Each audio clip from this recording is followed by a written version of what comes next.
இந்த மந்திரியோட புத்திசாலித்தனத்தை டெஸ்ட் பண்றதுக்காக அந்த ராஜா அங்க இருக்கிற ஒரு வாத்துக்கறியை கட் பண்ணி எல்லாருக்குமே கொடுக்க சொல்ல இவனும் வேகமா போய் அந்த வாத்தோட தலையை கட் பண்ணி அதை கொண்டு போய் ராஜாவுக்கு கொடுக்கறான். இதை பார்த்து அந்த ராஜாவுமே கோவப்பட, ஆனா இவனும் ராஜா தான் இந்த நாட்டோட முதன்மையான நபர், அதனால இந்த வாத்தோட தலை ராஜாவுக்கு தான் சேரணும்னு சொல்றான். அதனால அந்த ராஜாவுமே அதை ஏத்துக்கிறாரு.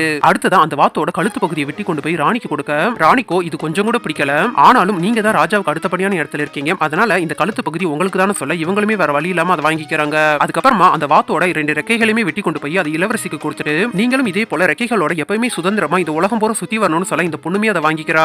கடைசியா அந்த வாத்தோட பின்பக்கத்தை கட் பண்ணி கொண்டு போய் அது இளவரசனுக்கு கொடுக்கறான். கொடுத்துட்டு நீங்க தான் ராஜாவுக்கு பின்புலமா இருந்து இந்த நாட்டை ஆள உதவ போறீங்க, அதனால இது உங்களுக்கு தான் சொல்றான். இவன் சொன்ன அந்த விளக்கத்தை கேட்டு இந்த ராஜாவுமே இவனை பாராட்டு போற சமயம் பார்த்து அங்க இருந்த இன்னொரு மந்திரி, நான் உன்ன ஒரு கேள்வி கேட்கணும்னு சொல்லி வானத்துல எத்தனை நட்சத்திரங்கள் இருக்குன்னு கேட்கிறாரு. அதுக்கு இவருமே, என்னோட குதிரையோட உடம்புல எத்தனை முடிகள் இருக்கும், அத்தனை நட்சத்திரங்கள் இருக்கு, உங்களுக்கு சந்தேகம்னா நீங்களே சரியா இருக்கான்னு வந்து எண்ணி பார்த்துக்கோங்கன்னு சொல்றான். இதை கேட்டதுமே அந்த ராஜாவுமே இவனோட புத்திசாலித்தனத்தை பார்த்து பாராட்டுறாரு.